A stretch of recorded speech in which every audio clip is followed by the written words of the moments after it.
안녕하세요. 오늘은 계측공학의 이산 풀이의 변환과 고속 풀이의 변환에 대해서 설명을 하도록 하겠습니다. 그래서 간단한 실습까지 오늘 진행할 예정입니다.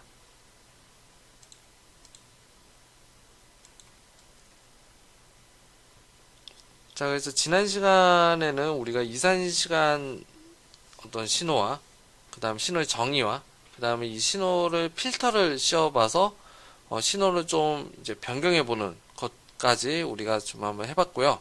자, 오늘은 뭐를 할 거냐면은, 자, 주파수 변환에 대해서 간단하게 이론을 좀 정립을 하고, 한번 함수를 한번 써보는 그런 시간을 갖도록 하겠습니다. 자, 그래서 주파수 변환을 좀 알기 전에, 요 수학적인 백그라운드가 좀 필요할 것 같아서 한번 좀 넣어봤습니다. 그래서 첫 번째가 바로 라플라스 변환입니다. 자, 라플라스 변환을 이미 듣고 오신 분도 계시고요. 알고 계신 분도 계시고, 아니면 모르시고 보시는 분도 계십니다. 자, 근데 라플라스 변화는 이제 저희 학교 기준은 시스템 해석에서 배우고요. 그 다음에 공업수학의 6장에서도 나옵니다. 그래서 궁금하신 분들은 제 유튜브 기준으로 따지면은 시스템 동력학이라는 과목이 있어요. 시스템 동력학에 여기 2장 정도에 나올 겁니다. 그래서 2장에 이게 왜 필요한지 뭐 이렇게 수학적으로 어떻게 되는지를 볼 수가 있고요. 똑같은 개념으로는 공업수학 6장에 나옵니다. 6장. 그래서 궁금하신 분들은 요 유튜브 채널을 한번 보시고 오시는 것도 뭐 나쁘지 않을 것 같습니다. 그래서 뭐 두 개가 좀 비슷한 듯 다른 개념으로 좀 강의를 했을 거예요. 자, 그래서 라플라스라고 하는 것은 뭐냐면은 이 타임, 이 시간에 대한 함수를 s라는 함수로 변환하는 겁니다. 그래서 왜 변환하느냐? why. 여러 가지 종류가 있는데 이 방법이 좀 다릅니다. 이 시스템 능력학이나 이 공업수학에서는 제가 뭐라고 소개시켜 드렸냐면은 미분 방정식을 풀 때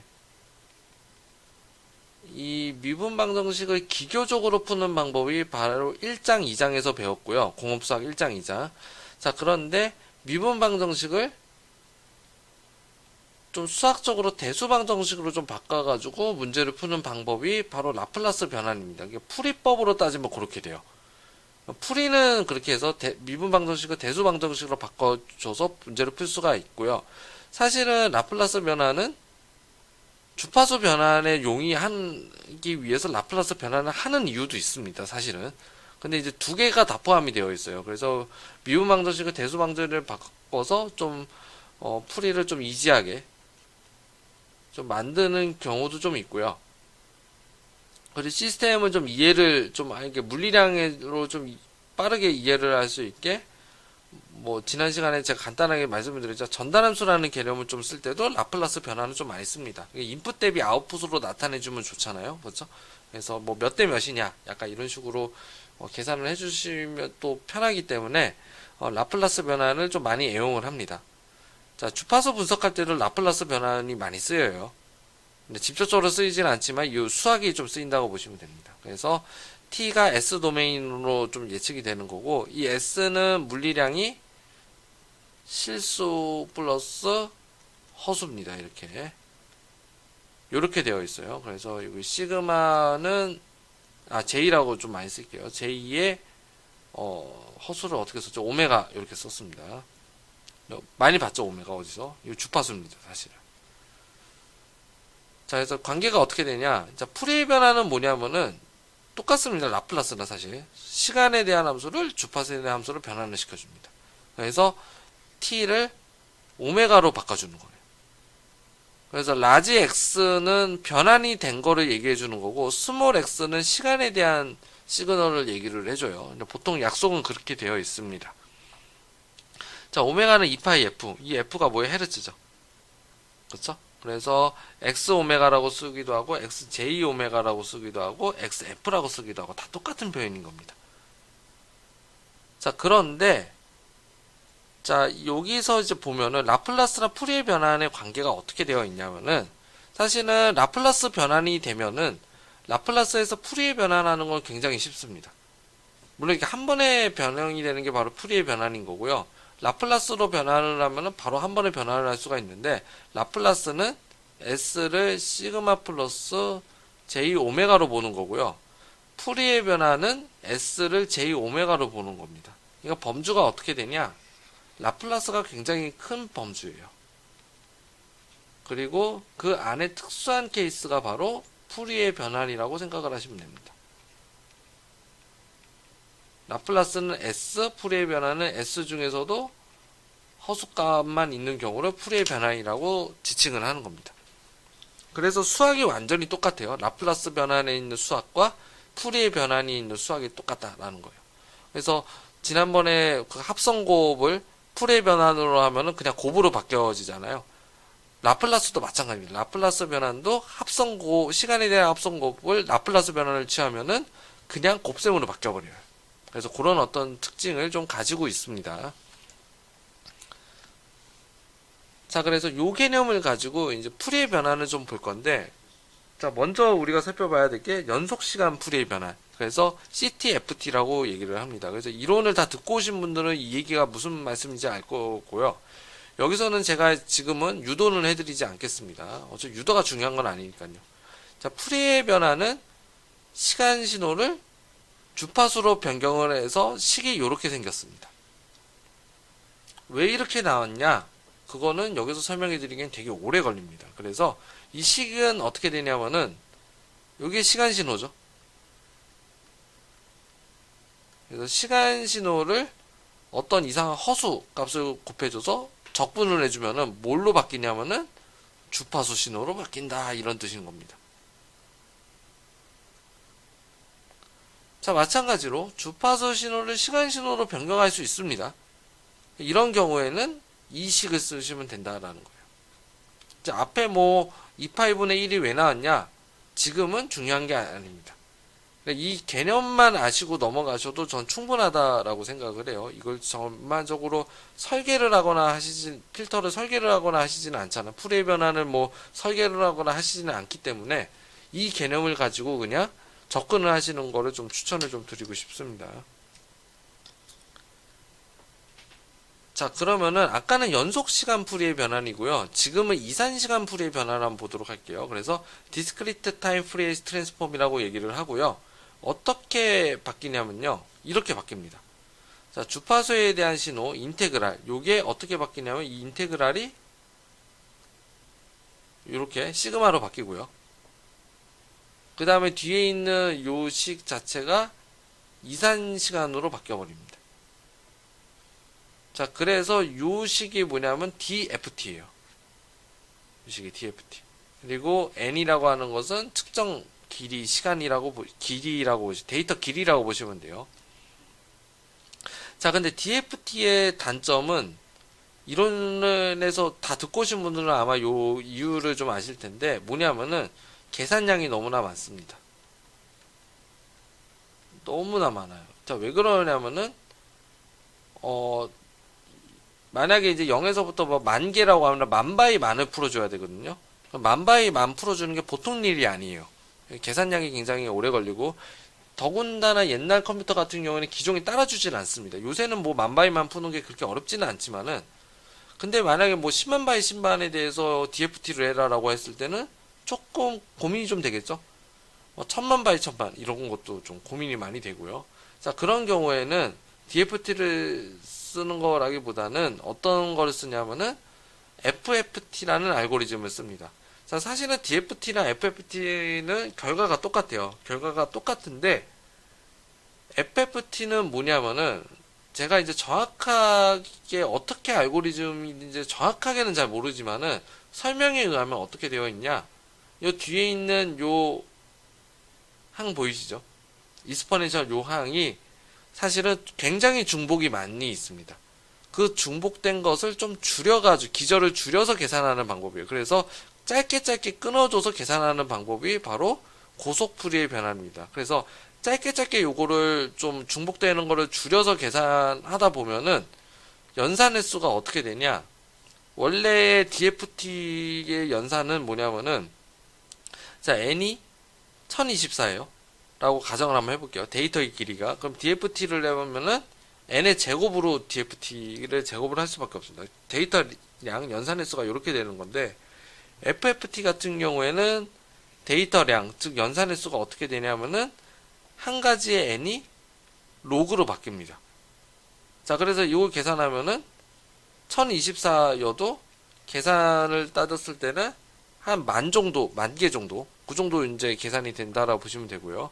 자, DFT로 계산하면은 100만 개가 계산이 됩니다. 그래서 여기서부터 속도가 뭐예요? 100배 정도 차이가 나죠. 그렇죠? 그래서 데이터량이 더 많아지는 거를 분석하면은 더욱이나 뭐예요? DFT가 더 힘들어진다라는 겁니다. 그래서 요새는 DFT는 잘 안 씁니다. DFT는 잘 안 쓰고 FFT를 주로 많이 쓴다라고 보시면 될 것 같아요. 그래서 파격적인 어떤 알고리즘이라고 생각하시면 돼요. 주파수계에서는. 자, 그럼 주파수 분석에 대해서는 좀 설명을 좀 드렸었고요. 이유도 설명을 드렸었고요. 지지난 시간에. 자, 예를 한번 들어볼게요. 자, 예상되는 예를 한번 외워두는 것도 좀 좋습니다. 자, 단일 주파수가 있으면요. 주파수 변화를 하면은 이 데이터가 하나가 딱 나온다라고 생각하시면 되고요. 주파수가 이제 여러 개예요. 이걸 이제 합성 주파수라고 얘기를 하는데, 이 주파수 3개가 성분이 되어 있으면은 FFT를 할 경우에는 이 데이터가 3개가 나온다라고 보시면 될 것 같아요. 자, 그리고 특정 주파수 대역에서 이제 F1과 F2 사이에 어떤 타임 그래프가 있으면은 F1과 F2를 제외한 나머지는 전부 다 0이 되겠고요. 그 다음에 화이트 노이즈, 백색 잡음이 있는 경우에는 이 주파수에 특정 지울수가 없습니다. 특정 지울수가 없어서 사실은 이렇게 노이즈가 큰 게 맞는데 이 시간이 굉장히 무한되고 되게 오래 있다라고 하면은 결과가 이렇게 직선으로 나옵니다. 모든 주파수 대역이 다 가지고 있는 거예요. 가지고 있는 거고 실질적으로는 이렇게 직선이 나오지 않고 이렇게 노이즈가 낀 이런 형태로 나옵니다. 아니면 되게 심하게 노이즈가 끼는 경우도 있고요. 이거는 확률 싸움이기 때문에 이런 경우가 대부분 많습니다. 자, 그 다음 임펄스라고 하는 이 충격. 이 충격은 이상적인 충격이 빨간색처럼 인피니트로 가는 거지만은 실질적으로 우리가 만드는 파형은 이렇게 시간 간격이 좀 존재를 합니다. 자, 그래서 이걸 FFT를 하게 되면은 파란색은 이게 저주파수에서 뚝 떨어지는 경향. 넓지가 않고. 그 다음에 초록색은 조금 고주파수까지 가진이 됐다가 이게 튕겨져 나가죠. 근데 빨간색은 어떠냐면은 전주파수 가진입니다. 그래서 충격은 뭐냐면 전체 주파수 성분을 다 가지고 있어서 우리가 응답을 보거나 전체 주파수의 응답을 보려면은 사실은 충격을 줘가지고 응답을 보는 경우가 굉장히 많습니다. 그래서 참고로 알아두시면 될 것 같고요.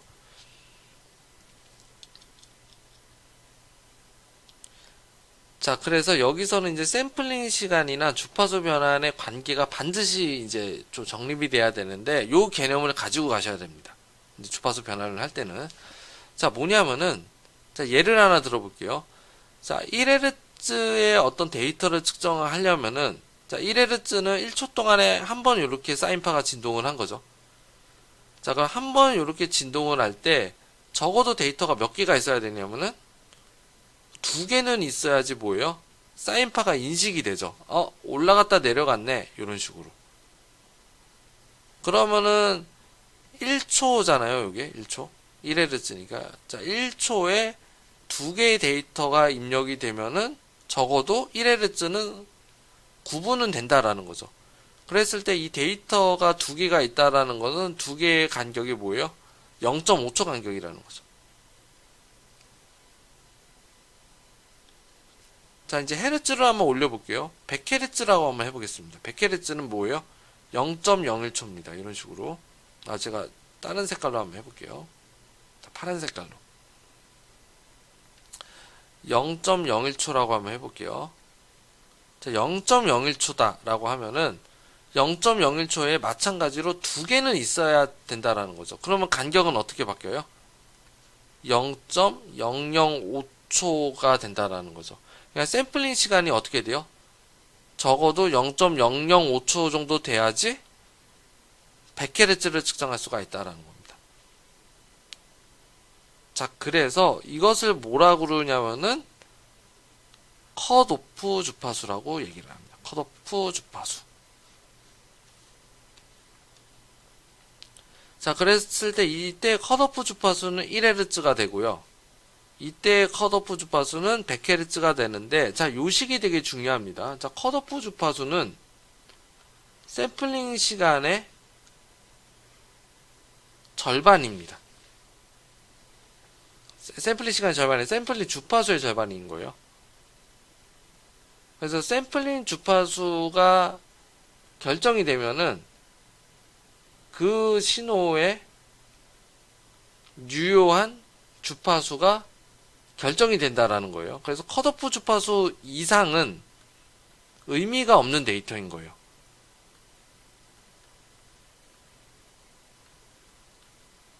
왜냐하면 1초 동안 2개가 측정이 돼야 되는데 1초 동안에 2개가 측정이 안 되고 1개만 측정되면은 이상한 그래프가 그려집니다. 그래서 오늘 한번 좀 볼 거고요. 자, 이걸 컷오프 주파수라고 얘기를 합니다. 컷오프 주파수. 그래서 컷오프 주파수에서는 넘어가는 부분에서 신뢰되지가 않고 여기서는 컷오프 주파수에 이하만 신뢰를 할 수가 있다. 이런 겁니다. 자, 그런데 이건 이제 이론 값이에요. 이론 값은 이제 2배 정도라고 되어 있는데 사실 2배도 좀 부족합니다. 자, 몇 배 정도 돼야 되냐면 2.5배는 적어도 돼야 된다.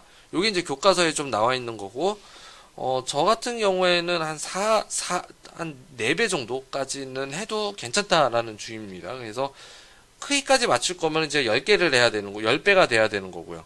근데 2배까지, 이제 4배까지 하면은 확실하게 좀 더 신뢰를 좀 할 수가 있다. 뭐 이렇게 볼 수도 있습니다. 그래서 요거를 이제 컷오프 주파수라고 정의를 합니다. 그래서 뭐 다른 용어로 하면 나이키스트 선도, 나이키스트 프리퀀시라고도 얘기를 하고요. 자, 그래서 요런 관계를 갖습니다. 자, 디지털 데이터에서 도메인 규칙이 있는데, 자, 시간 신호가 있으면은 시간 신호에 어떻게 되어 있냐? 샘플링 시간이 있겠고 타임 맥스가 있겠죠. 측정 시간, 그렇죠?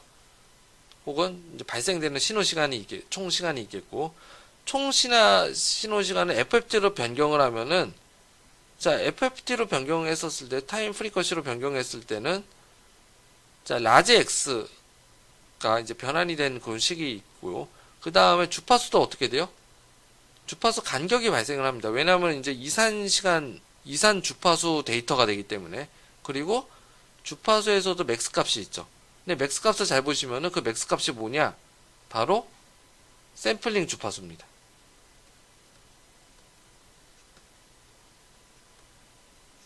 파수가 되고요. 그래서 샘플링 주파수는 샘플링 시간의 역수. 요거는 당연히 여러분들이 아시겠죠. 그렇죠? 자, 그리고 또 어떤 규칙이 있냐면은 델타 F는 총 시간의 역수가 됩니다. 그래서 만약에 뭐 0.2Hz를 내가 뭐 구하고 싶다라고 하면은 0.2Hz는 적어도 5초는 측정이 돼야 된다라는 거죠. 그렇죠? 그래서 적어도 5초 혹은 더 길게 측정해야지 이 델타 F를 구분해서 계산해 줄 수가 있습니다. 그래서 그런 특징이 있고요. 자, 메틀렛 코드로 하면 사실 간단해요.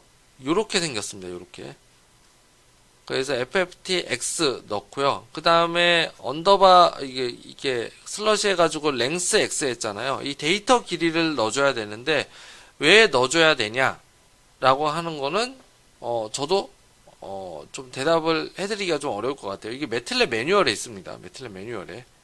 그래서 그 매뉴얼을 찾아보시면은 요 데이터가 나오고, 아마 요 수식 데이터가 제가 봤을 때는 뭐 DFT 그 수식이랑 좀 관련 있지 않을까 그렇게 생각을 합니다. 그래서 데이터 길이로 나눠줘야지 우리가 원하는 진폭을 구할 수가 있다.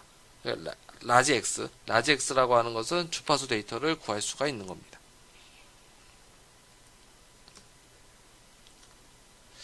자, 문제 3번을 좀 보도록 할게요. 자, 어떻게 되냐? 자, XT 5의 10Hz에 대한 진폭이 5고 10Hz에 대한 어떤 주파수 성분이 있다라고 했었을 때, 다음은 주파수 변환을 수행해라, 이런 겁니다. 자, 샘플링 타임 결정이 되어 있고, 타임 맥스 값이 2초라는 것도 알 수가 있습니다. 자, 주파수 도메인 먼저 예측해 줘야 돼요. 그래서 샘플링 시간은 1000Hz. 1000Hz까지 측정이 100Hz. 100Hz까지 측정이 된다는 거고, 델타 F는 타임 맥스의 역수라고 그랬죠. 그래서 0.5Hz 간격으로 그림이 그려질 겁니다. 자, 그래서 매틀랩은 그대로 수식을 입력을 한 거고요. 자, 그 다음에 여기서 눈여겨봐야 될 게, F의 2 곱하기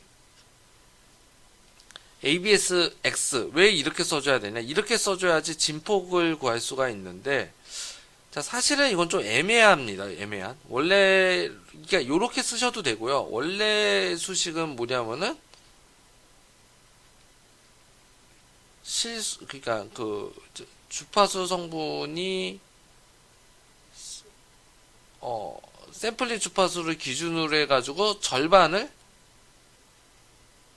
컨주게이트 곱을 해줘야 돼요. 그러니까 합성 곱을 해주는 게 아니고 켤레 곱을 해줘야 됩니다. 실수 이 FS를 기준으로 이렇게 폴딩이 된 거거든요. 그래서 요걸 기준으로 해가지고 이런 식으로 꼭 곱해줘야 되는 게 사실은 맞는 건데, 지금 이렇게 해서 곱하는 것과 ABS 취해놓고 2배를 해주는 게 사실 크기가 같습니다. 그래서 크기가 같기 때문에 이렇게 해놓은 겁니다. 해놓은 거. 그래서 이렇게 해야지 진폭이 계산이 되는 거고요. 이것도 마찬가지로 매틀랩 매뉴얼에 있습니다. 그래서 매틀랩 매뉴얼에 보시면은 이 크기를 구하기 위해서는 저렇게 계산을 해줘야 된다라고 되어 있고요.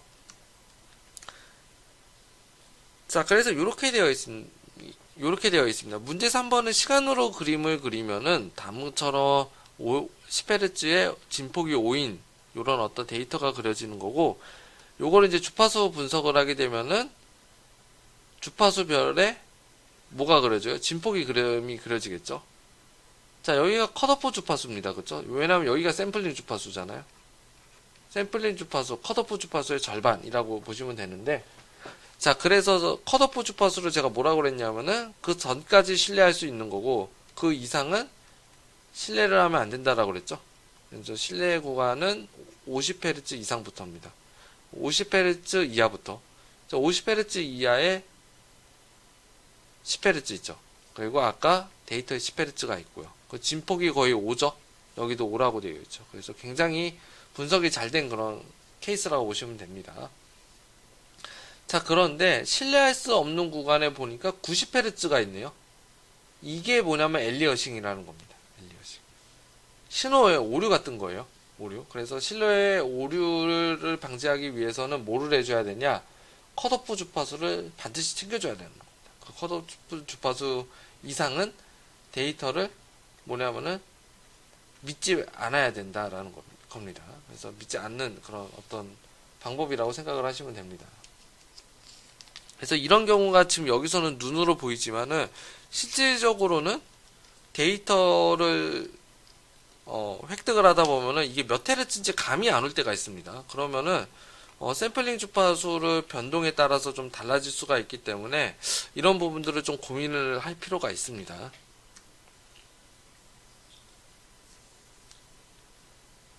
자, 그래서 엘리어싱이 이제 뭐냐? 이제 정확하게 이제 타임 영역으로 한번 보여드릴게요.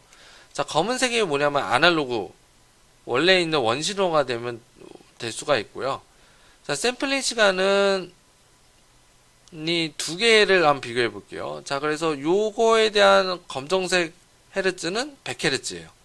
자, 100Hz인데, 자, 파란색은 샘플링 타임을 0.002초로 해서 어떻게 보면 뭐예요? 검정색을 굉장히 잘 따라가게끔 그림이 나오죠.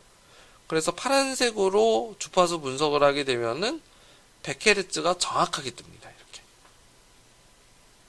자, 그런데 샘플링 시간을 늘렸어요. 샘플링 타임을. 자, 8ms로 늘렸을 때, 자, 빨간색이 8ms거든요. 이게 뭐냐면은 컷오프 주파수보다 좀 더 낮게. 그러니까 이걸 샘플링으로 삼아가지고 해야 되는데, 여기서 이제 한 파장에 이제 2개씩, 적어도 2개씩, 데이터가 측정이 되게끔 이 샘플링 타임을 조절해줘야 되는데, 그러지 않는 경우입니다. 그러면은, 듬성 이렇게 예측이 되겠고, 이 그래프를 그려주면은, 빨간색처럼 크게 그려지는 겁니다. 자, 그래서 이 데이터를 FFT를 하게 되면은 10Hz가 딱 뜨고 나머지는 안 뜨고, 그래서 10Hz가 굉장히 크게 떠서 오류를 발생시켰죠, 이미. 그렇죠? 그래서 요런 거를 우리가 엘리어싱이라고 정의를 합니다.